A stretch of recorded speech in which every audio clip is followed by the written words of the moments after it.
In a surprise turn of events, we're going to let Jordan do the intro to this podcast. Go, Jordan. It's cold. Here it comes. I haven't been sleeping for 3 to 4 days. I'm ready to do a podcast. Welcome, guys and girls. Which podcast is it? To the 100 Talk Podcast, home of all the fans who like to watch that playoff-bound team, 100 Thieves. They're going to the playoffs. And your favorite dads who are along for the playoff ride. It's Dad 1. And Dad 2. Scripting intros is our strong suit. Where they get better every time. You know, we brought on a lot of writers recently, and it shows. Yeah, the expansion has been very good to us. The work they're doing, truly unrivaled. Well, in light of our monumental life events that have been happening, instead of the regular show, we're just going to talk about what it's like to be as old as we are. Yes. In 2019. Because, I mean, it was my birthday on Saturday, and I forgot. You brought a new life into the world last week. I did. And he sends his birthday wishes to you. And he good. wants you to know that he's very excited and happy for you to be entering this new year. Well, he is quite a kind boy. He Kinder is. than the other boys his age that I've met. Yeah. He's doing his best. He's learning from the best. I tell you what, watching these games with me, he's getting a little bit of a course in memery. Oh, really? Our guys they're hitting the memes hard, and I love it. Well, you're a little bit of a meme yourself, having named your son Cream Hoodie Wicker. Which I'm not going to hate on the choice. Yeah, what better name could there be? It's clean, it's straightforward, it's elegant, it's beautiful. We're going to ask our research department to find the birth certificate and post a picture of that on the Twitter for everybody. So. Yeah, I sure can't find it. Well, I'm old. You've got a son, and 100 Thieves are making playoffs. It is a good time to be alive. It's truly good times. I had in kind of primed and ready to go a joke where we talk about how momentous the weekend was and like it's big time for us, and because we're still in the playoff hunt, which I think that's a pretty big deal. That's big news. Would you like to use the joke you wrote or whatever? I just used it. That was the whole joke. That was the joke. Nice. It's like our writing playing stuff off is the really fact that good. I have a new kid, and he is only like 6 days old. But now, like that's not really a big deal. We're still in the playoffs, or at least still in the hunt. Nice. Just one game back, baby. One game back. We're sitting at 5-7. We are behind the so illustrious Golden Guardians and Optic, vying for those last 2 playoff spots as the first 4 seem fairly solidified, fairly locked in, fairly decided already. Although, I mean, let's by level of play, I would say there seems to be a gap between the top 4 and all else. But if you look just at the records, we're 5-7. The right now the record for tied third, 7-5. 2 games back from the bronze medal.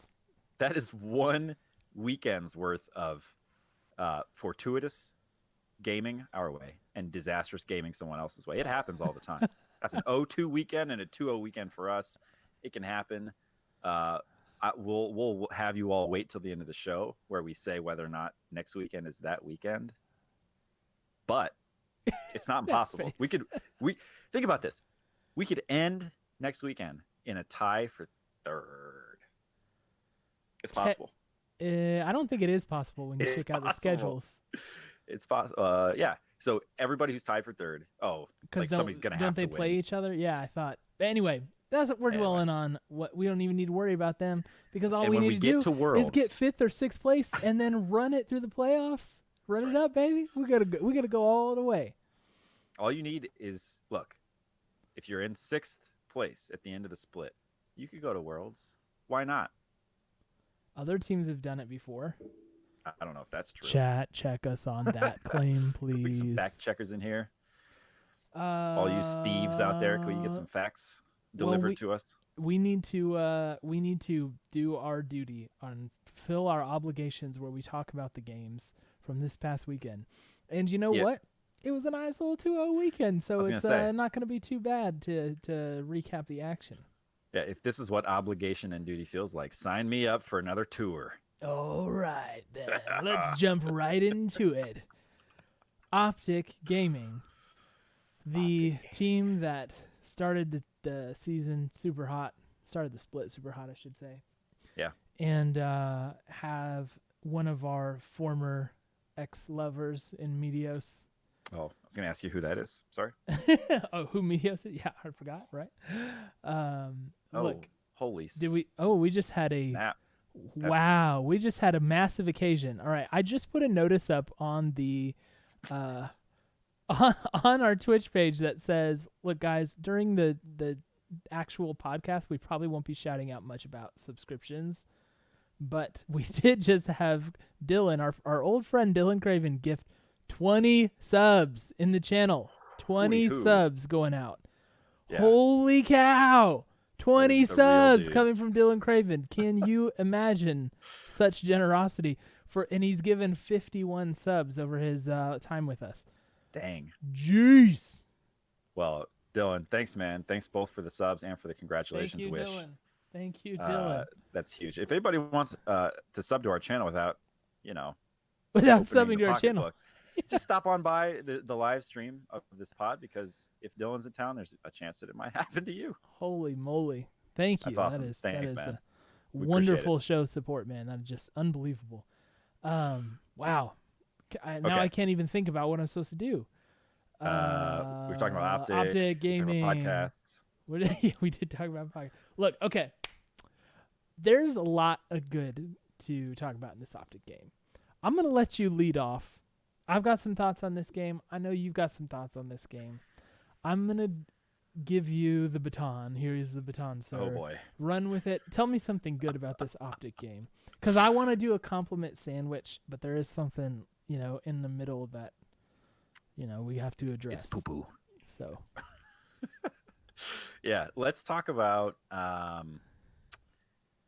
let's start with Bang. Okay. So back when, I believe it was week 3, perhaps, when this whole thing, or maybe week 4, when this whole thing got started, and we were like, oh, we got a new bot laner. Bang. Have you heard of him? He's playing pretty well. He started playing Zyra Khan. He played one half of that duo.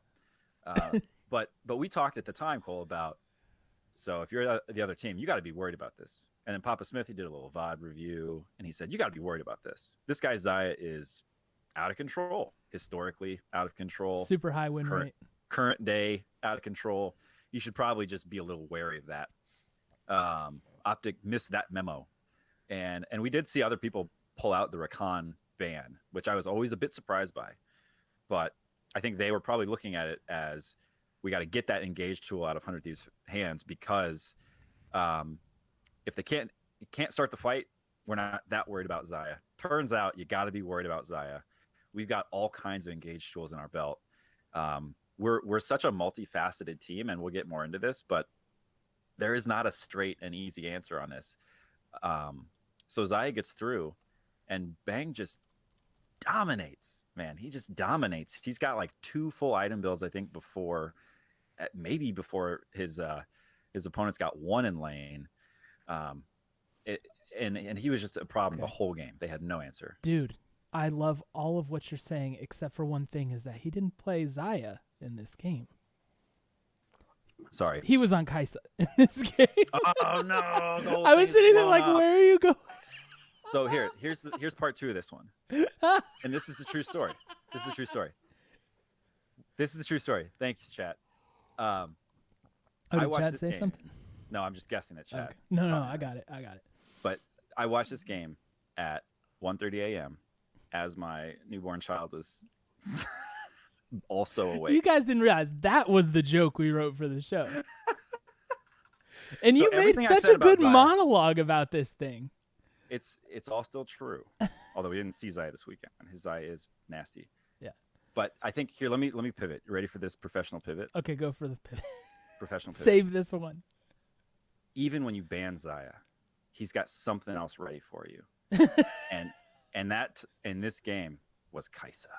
Yes, Kaisa coming out against So Optic. so some of the things are a little different. Obviously, different champions, slightly different champions.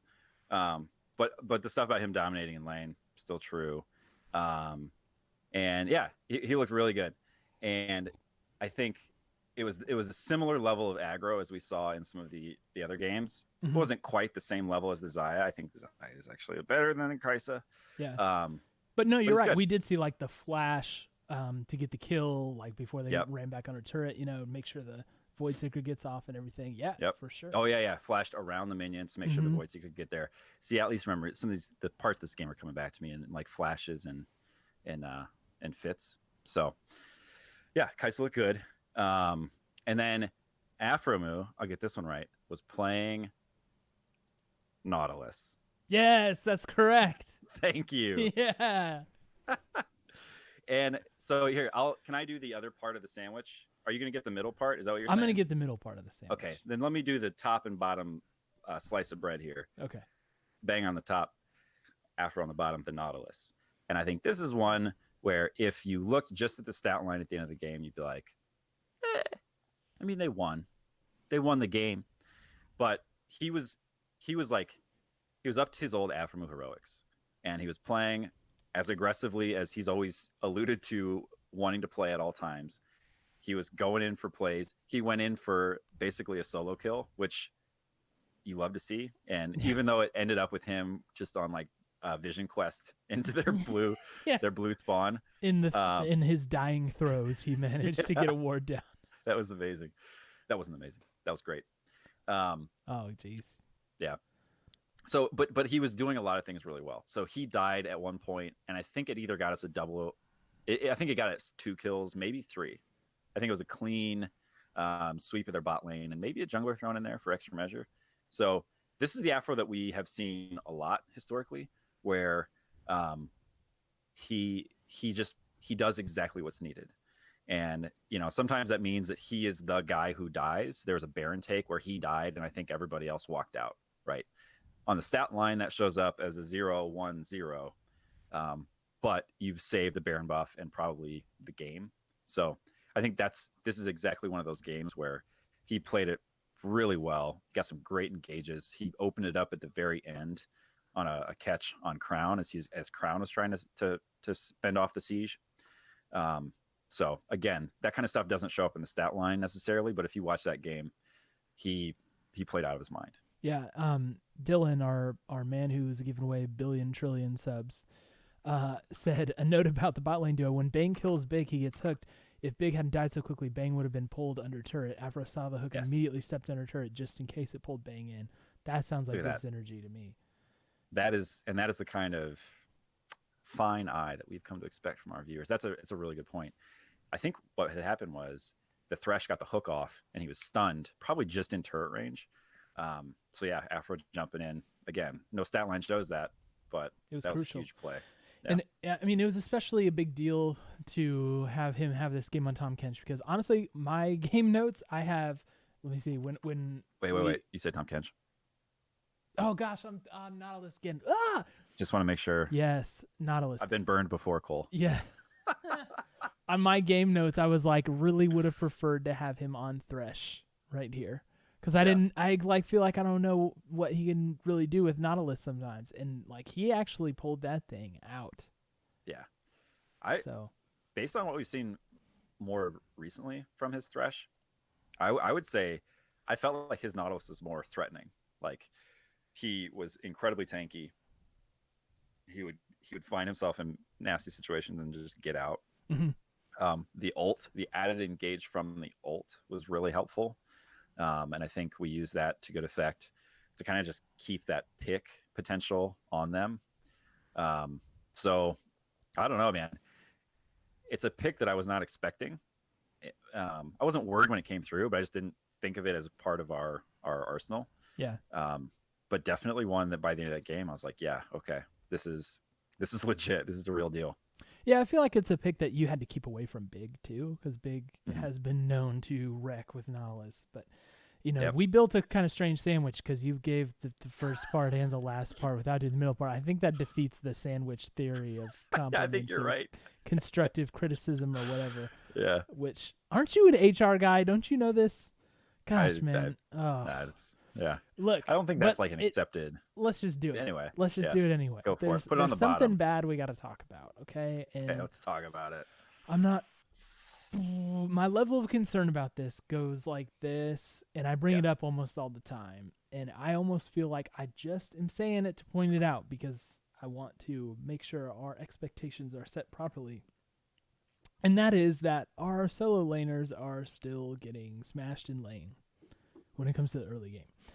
The CS battle has been lost by us pretty continuously, and that is a lot harder than it has to be. You know what I mean? Like, we're seeing teams where even when we get a kill or two, like say, I think in this game we got first blood and we're down like 700 gold still or something like that. Like, because we're just getting bullied around in lane. Now, I get that sometimes the matchups dictate certain things, like FakeGod playing Gangplank into Aatrox.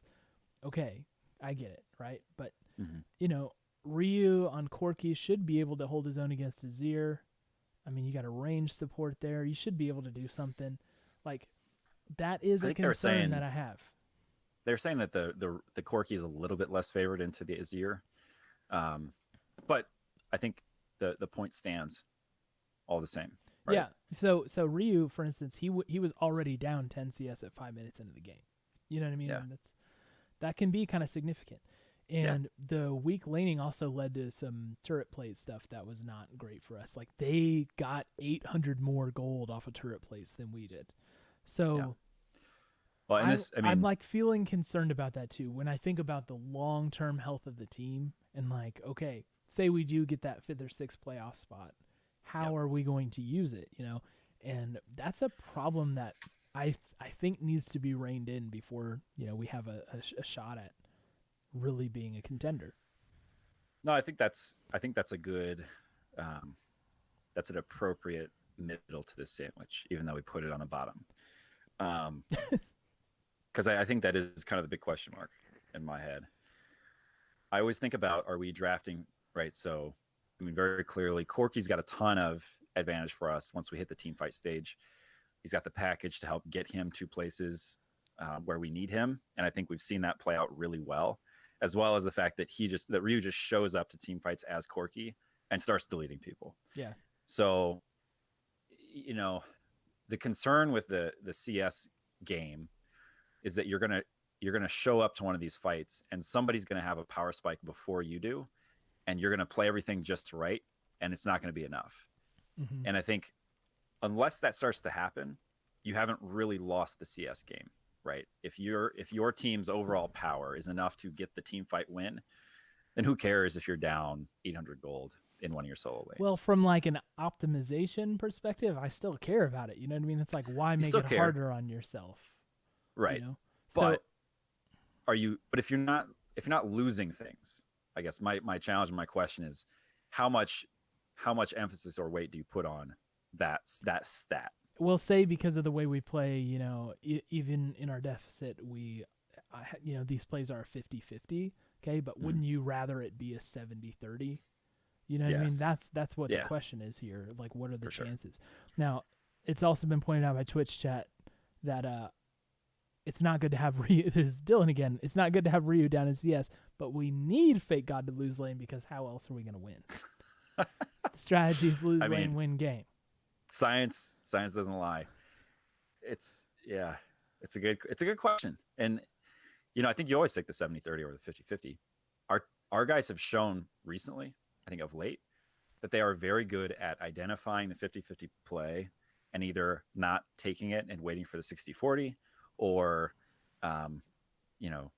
taking it and then not overcommitting.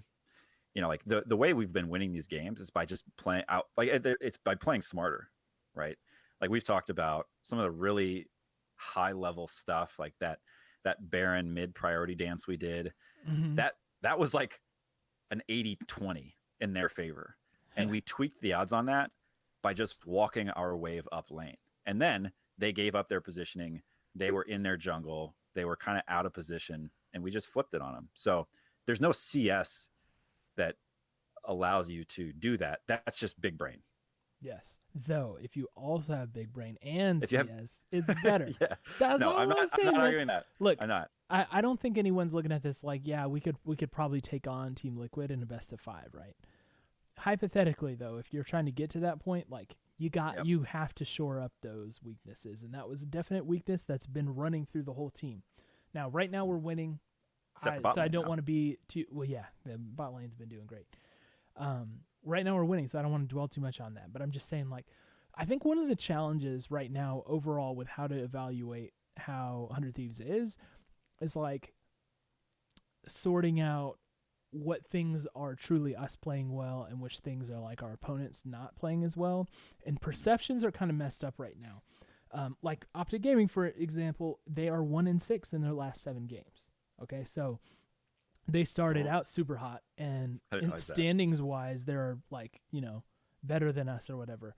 But current form, like if you're playing FIFA and you got the current form update on them, like it ain't good, So we need to like win these games in more convincing fashion if we want to consider ourselves, in a tier above them play wise. Which, we're making that climb right now. We're not screaming from the mountaintops, bring on whoever, we're gonna win. But I'm just saying, like, we're trying to build, we're trying to get to that point, and the benchmarks that we hit along the way and the evaluations that we make are the context of them is changing rapidly because of stuff like that. Right. I didn't realize their recent form is that poor. Yeah, and I mean, here's another way of thinking of it. You know who else beat them this weekend? Clutch Gaming. So. Well, same record as us. Yeah, but I'm saying like if you ask people like who would you bet on right now, 100 Thieves or Clutch Gaming, they're gonna take us, right? Yeah. So we're supposed to be so much better. Clutch beat them too. So how good is Optic? Well, and if I'm remembering correctly, and clearly there are some pieces that are a bit foggy. I mean, this was not a gimme game, right? We had to fight this one back. Like there were a lot of points where it could have gone differently, and we could have had a different outcome. So, yes, all of these things are true. We have to continue to get better because, I don't want to say that we stole this game from Optic, but it feels a little bit like we won a game that we maybe shouldn't have in the way it was going. Yeah, possibly. I mean, the gold graph for this game looked very bad for us. Like we had a couple of moments where we were ahead by like 100 gold, and then most of the game we were behind significantly until the very end. So I think I feel safe in that regard, saying we probably on paper shouldn't have won this game. We won't win those games against teams that are not on a 1-6 stretch, right? Like clearly something is off there, and I think this is probably getting to the point you're making a little bit. If we don't shore up the areas that we've been exposed when we run into these teams, like perhaps this weekend with C9, maybe we'll talk about that. We may end up paying the price for that. Yeah. Well, yes, it's possible. There are some other changes to our game that I think are in the works, and I'm bringing this up now because I'm seeing a couple people in chat talk about this, about objectives, right, like neutrals, and I honestly think we're on the upswing with neutral objectives in this. Like, I feel like now we're starting to care about those, a proper amount, because I'm looking at like we were taking Drakes in this game, and we were contesting Drakes in this game. And we did it in this game. We also did it against Echofox. We're finding narrow windows to Baron, and we're just going for it, right? Yeah. And in this game, it paid off. We chunked Crown out to half health. He had to recall, and all right, if he's recalling, we're going right now. Right. And we took the Baron, and we finished it with basically, a couple seconds to spare. Like, it was a tight window, right? And that's not behavior that we've really seen out of us, looking back to last split. So I think like objective-wise, we're actually getting better, and we're not doing as well as we could, especially with Drakes. We've struggled with Drakes this whole split, but we're starting to turn that thing around, man, and that's reason to be encouraged. Yeah. I mean, if you're not convinced that our objective game is better, I know this is like the most obvious example you can go with, but I think it bears repeating. We chunked Crown out. He had to recall, and so in that window, we were just like, they're at 4 people, and their most fed team member is back at the fountain. Let's get the Baron and just walk out of here with it. That's what happened on Saturday.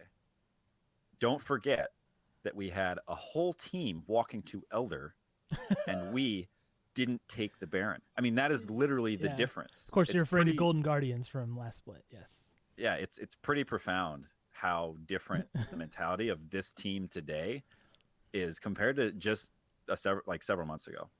Yeah. Well, look, suffice it to say, even if Optic is not so great, and even if we didn't pull this off in the most clean way, it felt like we were in this game the whole time, and ultimately we were able to pull off a win in a way that mattered. And that's great. Like, another building block for the team, another way for the team to feel better about themselves and more confident. I think the mentality thing is a little different when you're going into the Echo Fox game, because I don't think anyone expected Echo Fox to be a serious threat to us in this game. Yeah. So the mindset to this game, it's actually really interesting to have these games, because we have a series of games where we're the underdogs and we've been like pretty gritty over this last stretch, and we're finding the wins in a tough way. Now we're moving to what should be more or less a gimme game, and it's easy for that to be a trap for the team. And it didn't go that way with this one, which was, in my opinion, very I wouldn't call it a surprise per se, but yeah. I thought it was a very real possibility that this is a little bit of a trap game for us, and it didn't go that way at all. And that's something to be proud of. Yeah, no, for sure could have been a trap game. I think there's also the added danger of having Mike Young in the lineup. I mean, it's a different team than their record indicates. Whether or not that team's better or not, I'm not commenting on. I'm just saying the team is different. And so it could be that they hey, there were a lot of people who went into games with us when we subbed Ryu and FakeGod in. They're like, all right, free wins. Here we go. Maybe C9 a little bit. Yes, definitely C9.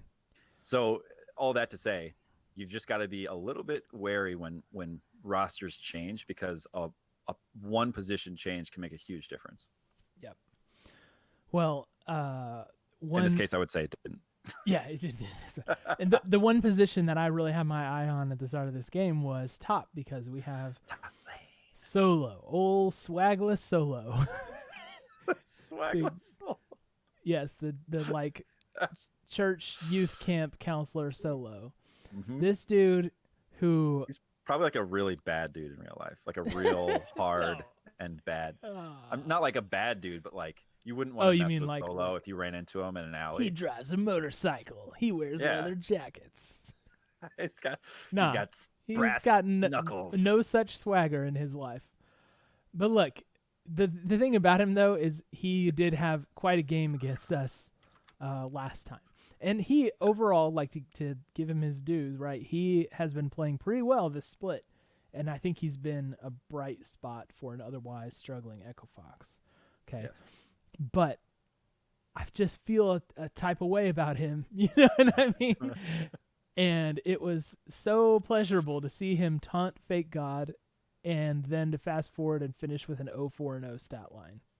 Yeah, that was a very satisfying thing for me. This thing. That's 0%. We went from KP. Is this guy serious Solo to 0-4-0 Solo. That is the kind of turnaround I can really get behind. Can I just talk about the one thing I love more about FakeGod than anything else at this point? Like contributions to our roster, the turnaround in our win-loss record, all very good, and I'm happy about. The guy brings more like heated rivalries to games than anybody else on our team at any point in our team's history. So we've already got Broken Blade. We have Solo. And maybe those are the only two. But that's still 2 more than I would say anyone else has given us. Isn't that worth celebrating in some way? How special an occasion. Yes.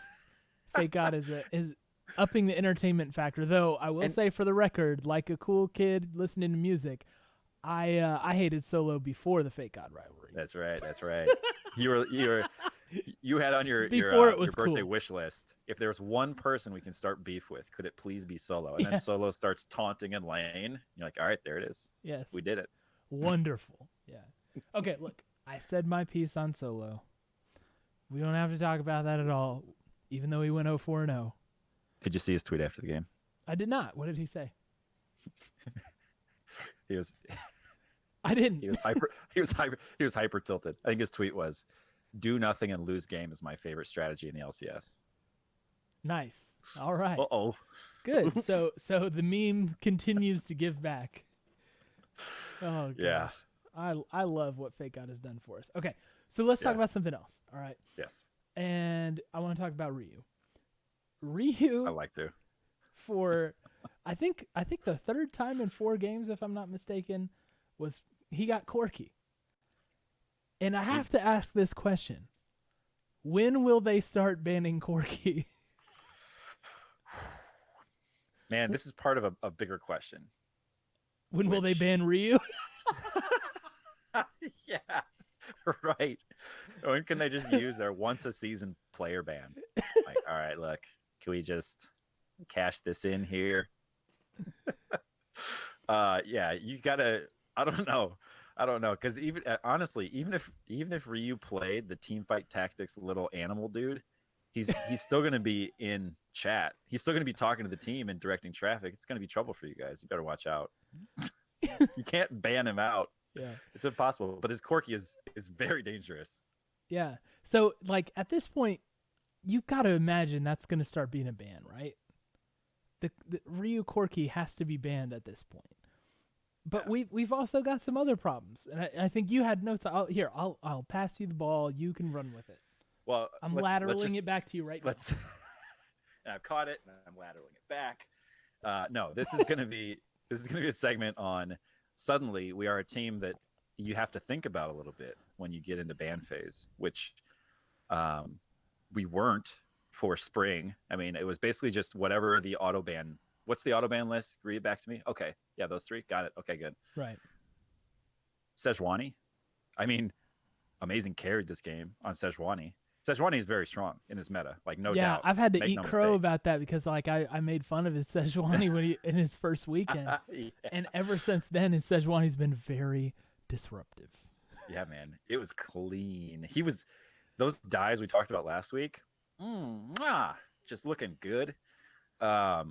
So anyway, Sejuani, think about it. Well, here, put yourself in Tyler's shoes. I don't know if you saw Tyler from this last. He's a coach for Echo Fox, I believe.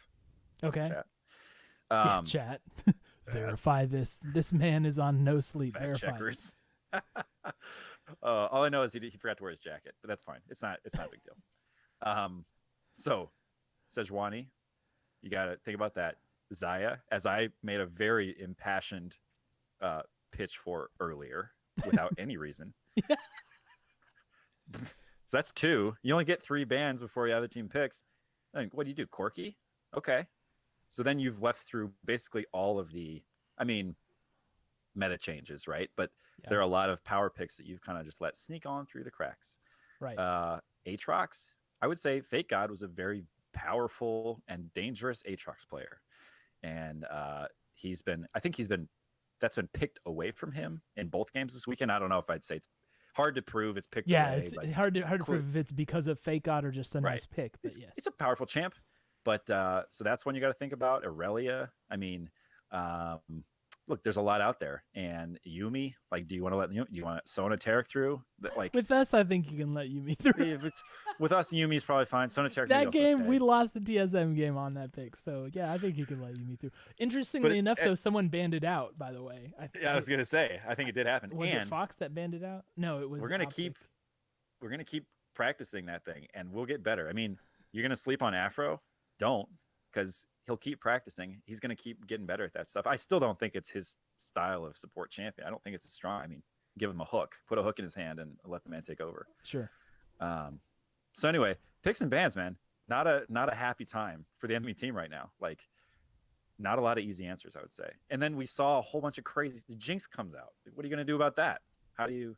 And that he looked just as nasty on Jinx as he did on Kai'Sa or Xayah. So that like it's perfectly tricky. calculated ult, like the Jinx rocket to get first get blood out of here. That was so good. It was like the exact amount of ticks on the ignite.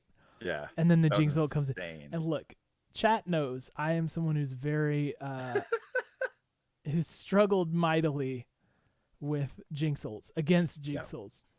Jeez, that was beautiful to watch. Yeah, it's I would love to see just like the calculus happening, the trigonometry that was active in Bang's brain as he shot that mega rocket, dude. And he did it at the right time so that the ignite didn't get that last tick and steal a kill. That's right. Which is also something that I have a very hard time doing. Yeah, you gotta time that one out right. Yeah. So not a lot you can pick or ban away from us. It's gonna make you feel like you won in this. I mean, it's 1 week, right? I think we felt like we threw a game in the ban or in the pick bans last week. So obviously this is week to week. But we showed some stuff this week, man. Yeah. And I mean, I know we already made the point about Sejuani, but I mean, we're talking Amazing was 5-1-5 on the Sejuani, and it felt like he was 10-0-10 on it. Like he was all over the place. He landed everything.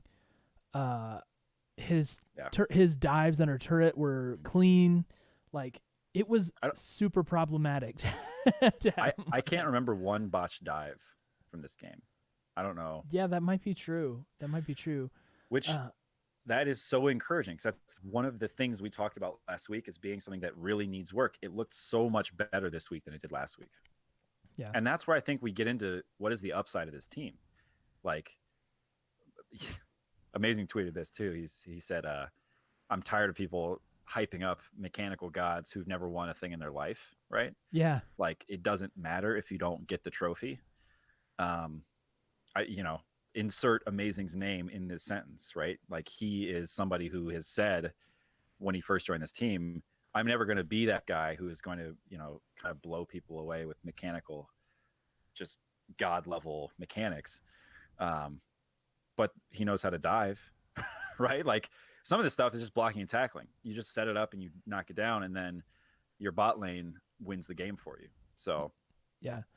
And like, I mean, as far as mechanics goes, his were pretty awesome. Like, not just dives, elsewhere too. I mean, look, we kind of give him a hard time last week because of that fight, where we lost around Baron Pit or the Greg assault that missed. Yeah. Yep. Like that was a rougher game for him, but to respond in this way shows the mental fortitude of somebody who's a veteran, and like. So Amazing's got all this experience in a leadership role, and he's got experience getting underperforming guys to perform. Ryu comes in with a ton of experience. Aphro comes in with a ton of experience. Bang comes in with a ton of experience. So other than FakeGod, we're like a team of like really seasoned, hard vets. Yeah. So when you talk about the ceiling, it's like it's hard to say next year, for instance, like what are the mechanical level of this team if it's still as presently constituted. And geez, like that might not matter because of all the veteran experience that's there. If we still find the synergy and find the groove, like Kevin Garnett, anything's possible. Seriously, it's a fun thing to think about. I remember at one point you and I were talking about, are these guys just kind of done? Right. And I think that was like at the very slump of the slumps for us. Yeah. Where one of the questions I had in my mind, and I think I was thinking about it myself a little bit, being somebody who's no longer like a young whippersnapper, at certain points you just kind of get tired of doing stuff. And I don't think you hit that if you're 19, right? Like that. Yeah. That's not really in your DNA yet. You can't get exhausted of like trying. You can get tilted. Like there's a whole bunch of other stuff that comes with being a young player. There are other problems for sure. Yeah. But for some of these guys, I always think about, if it were me, I would say, dude, I've been here and I put in the hard work to get to this point. I don't want to start from zero again. And I think we can very safely put that all to rest. Aphro is willing to do it. He's willing to put in the time.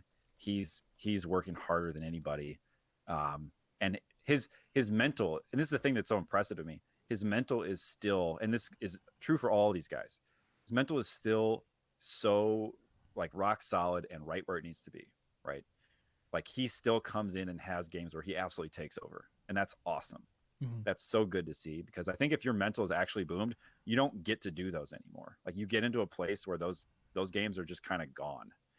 And so when I see these games coming through, that tells me this squad of vets does have what they need to continue to improve and play and compete at the top level, which I think was a question mark. Yeah. Well, I mean, you said top level. Like at the end, you said top level. I'm still not sure about that.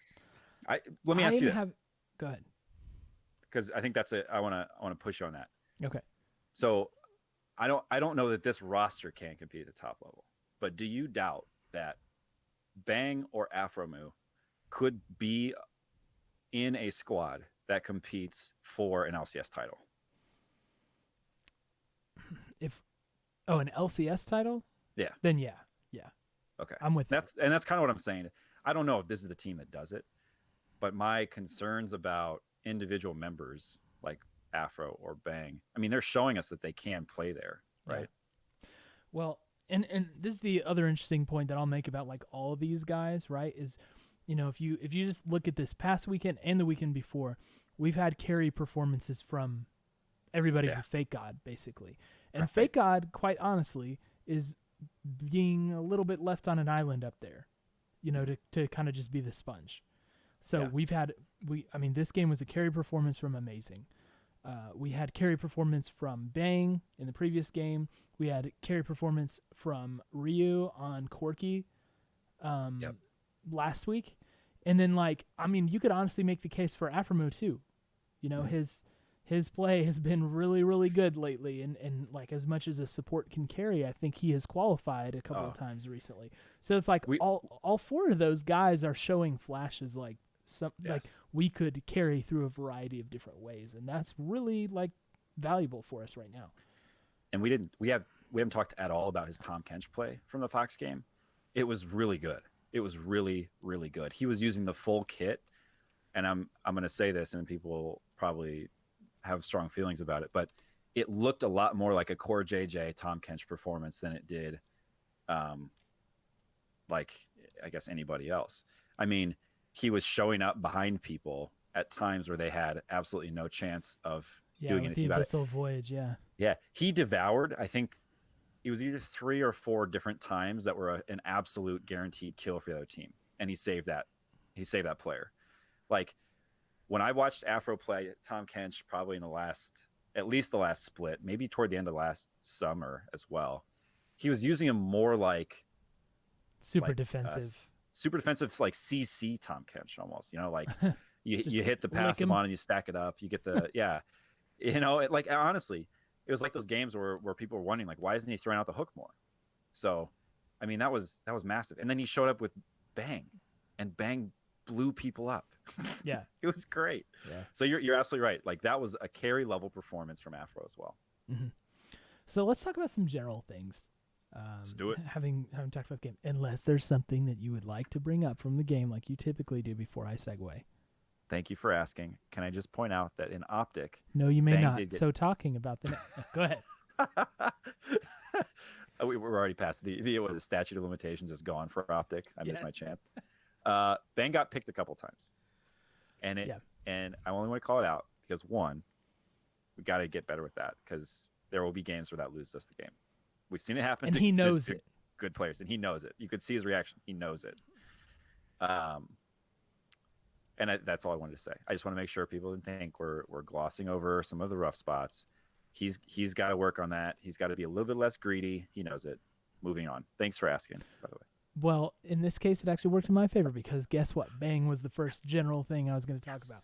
More about Bang, the legend. Look, this was a big thing, right? In the broadcast, they compared his week 1-2 stats from this split to his weeks 3 through 6 stats from this split. We have, and I took him down. So KDA, week 1, 2.7. Weeks 3 through 6, 5.0. So he almost doubled his KDA, right? Yep. Gold difference at 15. Weeks 1 and 2, minus 1,100. Weeks 3 through 6, plus 470, 471. So, That's huge. yeah, that's like a turnaround of over 1,500 gold within 15 minutes, right? And then damage per minute, weeks 1 and 2, 308. And weeks 3 through 6, 607. So this guy has doubled his effectiveness and productivity that he showed in the first 2 weeks. Holy cow. That's the turnaround, man. Like the difference in attitude to him is, I don't know what's the root of that. I don't know what has caused him to do that. There have been jokes thrown out, which are hilarious, by the way, that he realized he's playing in NA and people aren't just baiting him. They're actually just not good. Yeah. Well, that's amazing said that. Yeah, that may be true. That legit may be true. But We said it weeks ago. Yeah, for whatever reason, he's got the shot of confidence now, and he plays with aggression and with not reckless abandon. It's like controlled abandon, and it works. It works for him so much. And like, I just cannot believe that somebody of his caliber, like 2-time world champion, Korean import, was able to double what he was getting done. You know? Yeah. Well, if that doesn't tell you that some problems have been kind of fixed, like, I don't know what else would. Yeah. I mean, these numbers, I would love to see these numbers compared against some of the other top ADCs in the league right now, just to kind of see where's he stacking up. If he continues at this rate, where does that put him? Those are crazy numbers. And these weeks 3 through 6, TSM, Cloud9, Optic, we're playing teams in the top half of the standings. Like, this is not, you might look at that stat and be like, yeah, well, he's probably playing against the bottom feeders there weeks 3 through 6, and then tough teams week 1 and 2. I don't think that was think that was it.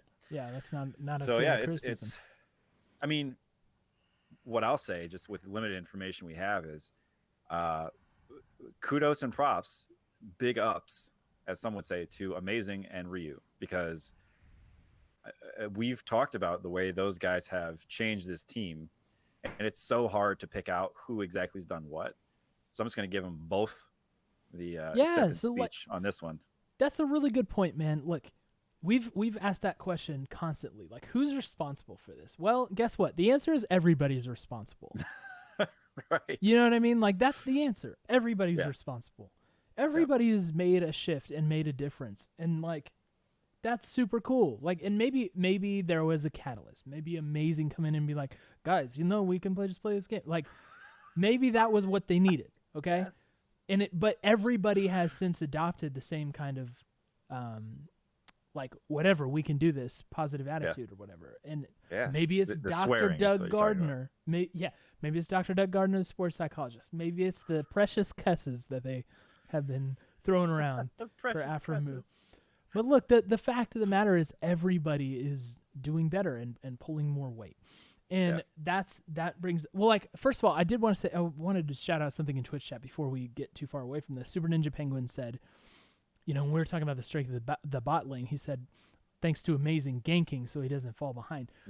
I think that's true for sure. Like I said, I feel like FakeGod has been more on an island, in recent times, and Amazing is definitely showing up very often in bot lane. Yep. Which we didn't have before when it was Anda, right? Yep. So, that's something that we pounded into the ground. So I did want to say that's a very valid thing. And that doesn't mean like Bang's only winning because of that, but like, they're like, no, we can play through this dude. Like, let's do it. Yeah. Well, and a couple of quick points on that. Those tower dives we talked about becoming more finessed. Watch the tape. Those are happening bot lane, right? Like, this is going through the bot lane. Mm-hmm. And Dylan mentioned this a ways back in chat, but I think the flip side of that, right, which you cannot do that. That play doesn't work if your top lane is just getting eaten alive the whole time. Sure. FakeGod did an amazing job of absorbing pressure this weekend. I think his Kennen stat line at the end was, I'm going to get this way wrong. Take it down. At least in lane phase, he didn't die. He did not die in lane phase. And they threw a lot at him. Yeah, because They well, showed up with ganks. They committed a ton. They flashed in on him. They threw some ults. Like there was a lot happening up there, and he played it exactly as we needed him to, while bot lane was just becoming a nightmare for Echo Fox. yeah, and it's because like you have like in the eyes of everyone else, like he's an exploitable piece of the team, right? It's like, okay, he's the rookie, he's the one that's barely got any experience even playing competitive, let alone playing LCS, right? He's basically a year into playing League of Legends seriously. Yeah, So yeah. Don't they're forget gonna that. send resources that way, and we talked about like with Saligo that ended up being somewhat of a liability, but FakeGod has been able to hold up to that pressure so far, and so he's not popping off. You mentioned his Kennen stat line; it was 1-0 and 5. You know That's what I mean? Like great. he did That's not die. fantastic. Yeah, He didn't die, and and he showed up in team fights and electrocuted people. yeah, and That's exactly what we need him to do. against Optic, he didn't die either. He was 0-0 and 8, and a lot of that is like the gangplank, you know, global get yourself an assist, but he didn't die. You're right, he didn't die. He's not breaking. Somebody tell me that FakeGod is not the right guy for this lineup, and we will have a conversation about that. You cannot have that stat line on this big of a weekend and not be the right guy for the lineup. Yeah, I I am hesitant to open that conversation because we could still talk about someday for like 30 minutes, and I don't. This isn't the right time for that right now. That's in the subscribers only extra Oh bonus no, part don't of the do that. podcast, Don't Cole. lie. If you like it, Don't lie. Like so. But that's I have you can't. Yeah, I hear you. I hear you. But that's awesome. I'm so happy that is what we got from him this weekend. yeah. Also, like a big part of the whole turnaround here, and we alluded to this earlier, was like early on in the split and in last split, there was a ton of criticism about Aphro, right? Yeah. A lot of people were like, all right, this is it for him. Yeah. But we're not talking about him very often right now. Like, as a community, 100 Thieves fans are not really talking about Aphro quite as much. And that's a travesty right now because this dude had, in the face of all that criticism, he's been able to dedicate himself to fixing whatever mistakes he was playing, finding a way to get the synergy with Bang, and to start turning this thing around. He has done a great job of fixing mistakes and returning to form. I don't know what clicked for him, but it's like egregious that we're not giving him any credit for this. Yeah. I can't really say a lot more than that. It's right. There's probably something we said for ourselves as well, if we're being fully honest. Like when this thing first started turning around, we went podcasts without really talking about him too much. I don't know how much of this is just like the support curse, right? Of like you play amazingly and everybody talks about how good your team is and how good your teammates are. So, maybe I'll give us a slight pass on that in that vein. But yeah, I mean, this he's looking a lot more like 2018 Aphro. Mm-hmm. And let's not underappreciate the sheer force of will that it took for him to get back to this point, right? Like finishing 10th. He said at the time, he's like, this is not the first time I finished 10th. Like, I'm not worried about it. I remember hearing that and be like, well, dude, I'm worried about it. It's the first time I've finished 10th. That's right. First time as a fan I've ever felt the bottom of the barrel. It's not good down here. Yeah. But mental, dude. The mental, the hard work, it's all there. Well, do you think, and so obviously he's in a duo lane, right? So the question needs to be asked. We saw on the heist that he had been, it seemed at least that he was calling out Bang a little bit and telling him to play more aggressive. And we had a couple conversations where they'd be talking with the team, and he was like, no, we need to play to kill. We need to get that kill. We need to do this. We need to push forward. Yeah. And so it kind of felt like he, by deduction, that Bang wasn't willing to do those things with him. So the question must be asked now, and I submit it to you for your wise opinion, since you know everything and you knew bringing back Ryu was going to solve everyone's problems. Is this Bang finally playing Aphro's way? Is that the solution to the bot lane problem? Yeah, I think so. I think here's my read on it. I think Aphro has always wanted to and has been an aggressive player at heart. And his play style has always been he loves to engage. He loves to open up a fight. He loves to get in there and shake things up. I think that's why he's so good on Rakan. There's a ton of champions he can play where he has full ability to just dictate the course of a team fight. And at our worst, he would do that, and it would be like Int Squad version 2, version 3, just like another comp that just resulted in Aphro inting over and over again. So I don't know how he didn't tilt off the face of the planet personally, but I think so.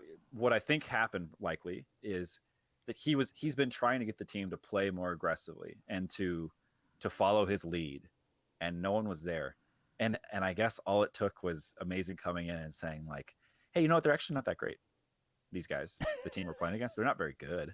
You know, like, do you remember when you played against like, you know, I'm trying to remember the teams who would have been playing against at the time. Kingzone, right? Remember Kingzone? Not them. This is not them. This is Echo Fox, you know? Yeah. So like that kind of thing, it seems that's how I'm interpreting the situation. Somebody said something to him and it kind of just like clicked. And then he realized, oh yeah, okay. And oh yeah, by the way, the support I'm playing with is actually, he's giving me a lot of pretty good looks. So I'll go with those. Right. Yeah. It's kind of like one of those where it's hard to get somebody to follow you when they don't believe that it's the right thing to do. Right. And once he believed that it was the right thing to do, he saw that the path was already there. It was well paved and maintained. It's Aphro, just like bulldozing his way through a team with Rakan. And then he just shows up and nice metaphor, man. Thank you. I still got it. I Gosh. started off a little slow. Got the wrong champion. Yeah. I'm back. You found the groove. I found it. You found just in time for the podcast to end. That's right. Well, okay, before the podcast can end, though, there are a couple things that we must take care of. Now's the portion of the show that we're contractually obligated to talk about, Prawley Watch. We set this up at the beginning of the split that we were going to be talking about Prawley's chances to remain the coach of 100 Thieves. Now that we are getting good, where are we at on Prawley Watch, Jordan? Doesn't need to be a long one. Boy, howdy. The guy stays. The guy stays? The guy stays. You're going to give him credit? You're going to give the players credit? Who are you giving credit? Gets credit. All right. There's no asterisk on that. It's not everyone gets credit except the coach. I know. Yeah, he gets credit. He stays. Let's see if we can make playoffs. So he was absent from the heist, right? Largely. He was in there maybe for a little bit, but we got like a lot of Jackson Dahl, which I'm not complaining about. That jawline is beauty, but not a whole lot of Prawley there, you know?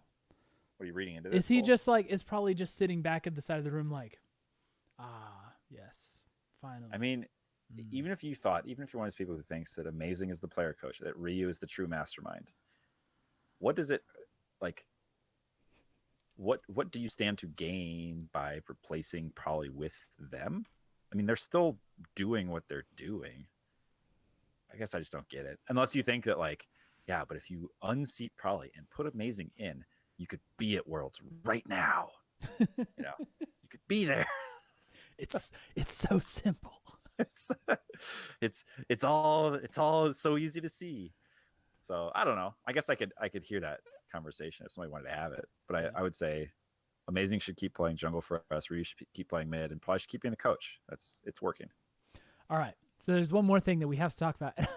We've touched on it a little bit, but it's the thing that's on everybody's mind, and that's the playoff chances, right? Playoff chances. So when we last spoke, since our last conversation on the topic, we were talking about we had a basically zero margin of error because we have approximately 2 losses to sprinkle around for the rest of the split if we want to make playoffs, right? Right. So far, so good. Now, a reminder, there are 3 weeks left.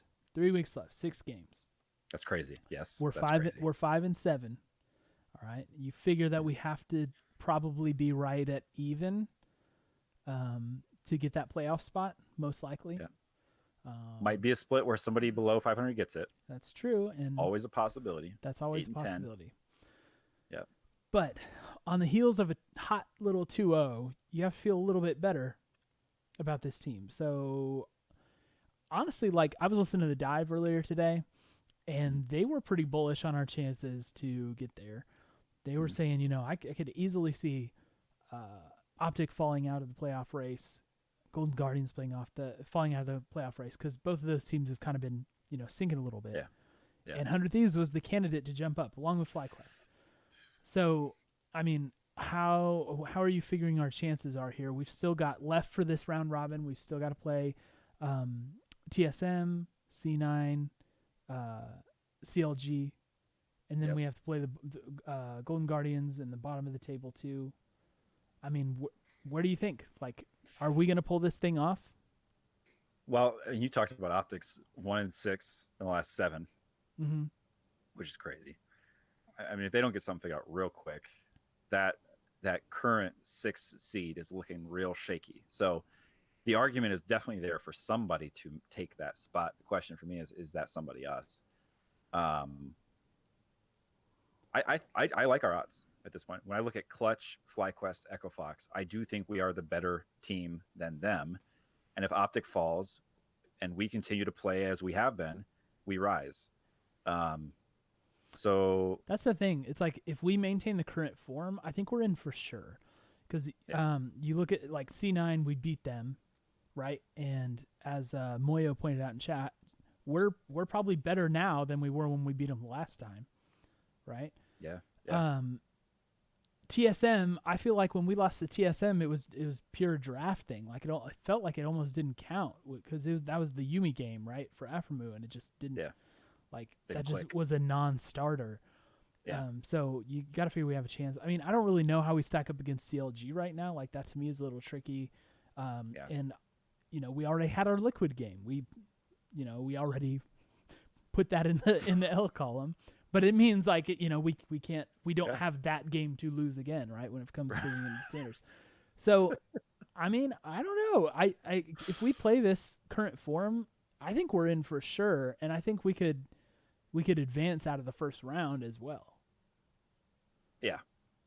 Whoa! Advance out of the first round. Yeah. You're 6 Look, seed teams plays. 1 and 2 get a bye, right? Oh, that's right. Yep. So in a best of 5, you have a chance that if you're in 6th, you play the 3 seed.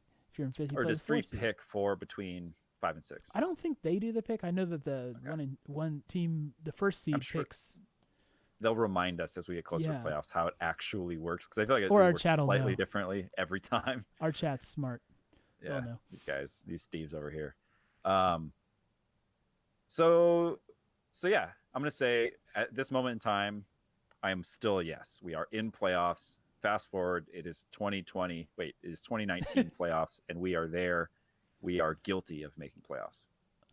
Preponderance of evidence, or just what are the other standards? Beyond a reasonable doubt, we're in. Okay, well, like next week, right? Step by step. We got 3 weeks left. C9, win or loss. Boy, they're outright second place right now at 8-4. And they've had some roster switch ups themselves. Doodly boos, yes. Kumo. Licorice, you hate to see it. Licorice out with an injury. Feel real bad for that guy. Hope he gets back soon. Kumo, aka challenger to FakeGod's Rookie of the Split award. Man, you know what? I'm really kind of torn on this one, but I think I'm going to give it to Thieves. And here's why. Bot lane, I think we can actually influence this game through bot lane in a way that we have not been able to previously. I think mid lane, while I don't expect Ryu to win lane against Niski, I think that he will not lose badly enough to throw a team fight in their direction. Yeah, man, I like us against this lineup right now. I think if we're up against Kumo, I think they made another switch too, didn't they? Other than Kumo. Well, the challenge is Sven Skaren, right? Yeah, Sven Skaren is, he's looking like one of the best players in the league right now. That dude is looking like a beast. So that's, I think, the X factor. Because everything else, like I agree with you. I think in bot lane we match up well. I think in mid lane we're not going to lose too hard. I think Niski's a better player. I don't think we're going to lose too hard, though. I think Ryu can be smart about that. And I think Kumo's a little overrated. So FakeGod can do his thing. Play. I haven't heard. I don't think Licorice is back for that. Someone tell me if I'm wrong, but I he's supposed to maybe be back this weekend. Yeah. So. Okay. So if he's back this weekend, then it's Licorice. Then I mean, like he was supposed to be back yesterday and Saturday. Oh, okay. There was thought that he might, which tells me that maybe his injury is kind of lingering. Yeah. Which again, you hate to see, but even if he's supposed to be back, who knows how, like what form he'll be in. Well, it's still going to be super challenging. A player to that caliber, would make it difficult on FakeGod for sure. So it's I'm like going top Thieves. side of the What do you map, got? we're probably a little bit weaker. Yeah. I'm gonna say, man, after what I saw this past weekend, I'm gonna say we're gonna win this game. I think, especially like you said, bot lane. I think through bot lane we can get some work done. So I'm gonna go ahead and put that as a dub. All right. FlyQuest, game 2, Sunday's Big old game. dub. They are in 9th place, but they're only 4-8, one I game know. behind us.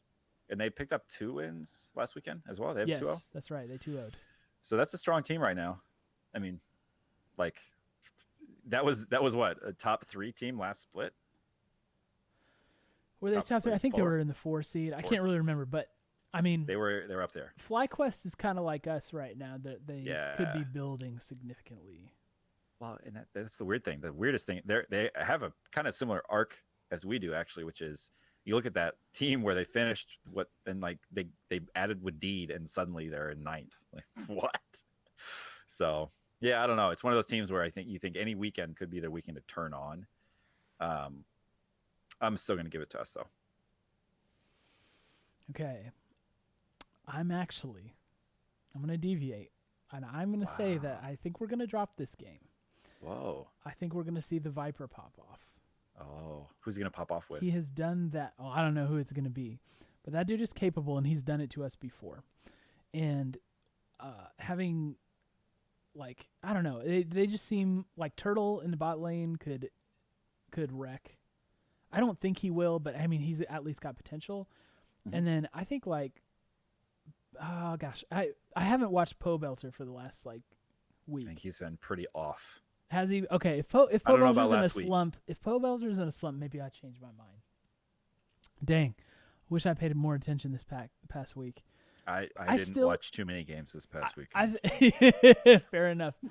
Fair enough. Look, I'm still gonna come out and say I think FlyQuest kind of interrupts our run a little bit. So I think we're gonna end up 1-1 this weekend. And I'm thinking it's C9 when FlyQuest lost. Maybe it would be the other way around, but the script is written to make this a very interesting playoff race to the very end. And that would be then FlyQuest, 100 Thieves vying neck and neck for that last spot all the way until the final week of the split. It would make for some good dealing. Being set up. It's just a shame that they couldn't pull it off and steal it from Thieves at the end there. Yeah. It's too bad. Yeah, I just get that feeling, man, about FlyQuest. It's like more than what I know on paper. It's like I just get that feeling. Someone always spoils the fun, and I feel like FlyQuest is going to be that team. I think in the past, I've seen us. We've been very susceptible to spoilage, and I think that those days are a bit behind us. I don't think the scrappy spoilers are going to get to us as often as they have in the past. Well, Dylan saying, we got to take advantage of the 100 talk buff. So maybe we're going to have to do a little VOD squad or something, who knows? We might have to run VOD squad for one of these games, or if not both. So, I wouldn't mind it. Yeah. All right, look, that's going to do it for us this week. We've said so much. There are still some questions, but we're looking poised. I think the team's looking poised to challenge for 6th or 5th. And I think if we get in the playoffs, like I said, we're capable of getting out of that first round for sure. And who knows what happens after that. For me, it's a success if we, this split is a success if we make it back to playoffs. All right, that's a return to form. That's we made some concrete positive steps to get back to where we were. Man, I would be very happy with playoffs, and I think that's in reach right now. So I'm giving all the juju over to Thieves. I'm queuing up that 100 talk buff as much as I freaking can, and hoping that the whole I'm always wrong about stuff and Jordan's always right curse will happen for the FlyQuest game, and we'll just 2-0 this weekend. I like how too it's just the realist and the optimist. Sometimes it works out and the optimist is right. I don't think your takes are ever too far off, though. I mean, it's based in good stuff, so it'll be tough. Yeah. It'll be tough, but it'd be great if we could pull off another 2-0. Yeah. That would make me feel pretty good about playoffs, right? If we take that win from the top of the table, that would be huge. Yep. Well, look, we've got some stuff in the works, so we look forward to showing you some of the things that we'll be doing coming up here. We're super grateful for you guys for listening. Super grateful for the subs that are coming through, especially Dylan for the 20 gifted subs tonight. That's just unbelievable. I'm still trying to get my mind around that. Thank you all. This has been a super fun ride, and let's keep going. Like, let's ride this thing to playoffs. Let's ride this thing to Worlds. Let's go to Worlds. Let's go to Worlds, gentlemen. Book your flights. Should we reveal our Worlds tagline? Do we have one? Oh yes. Well, yeah. I mean, go ahead. Fun quick story on this. Cole was like, we got to come up with a cool, like, what's a catchy meme like tagline for us to go into Worlds or going to playoffs. And I said, how about lose spring, win Worlds? And then he said, that's a really funny idea. In fact, it's exactly the same one that Militime submitted to us on Twitter. So George Milla, if you're listening, that's a good idea, my friend. And so let's just do that. Let's lose spring and win Worlds. Lose spring, win Worlds, everybody. That's the motto. Run it up. All right. As always, we love you and we miss you already. Take care, everybody. Bye.